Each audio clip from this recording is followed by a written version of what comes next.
Friends, আমি কাতলা মাছ রান্না করছি, ঠিক আছে। তেলে আলুটা ভাজছি, মাছটা তো এমনি ভাজা হয়ে গেছে।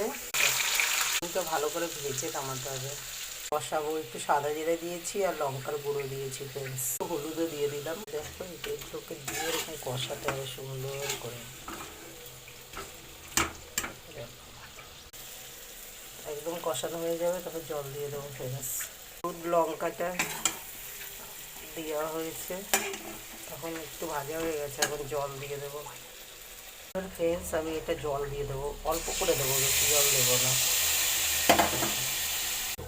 ফ্রেন্ডস আমার ঝোলটা হয়ে গেছে, এবার মাছটা দিয়ে দেবো, কাতলা মাছটা পুরো দিয়ে দিচ্ছি। একটু গরম মশলা দিয়ে দেবো আমি নামানোর আগে।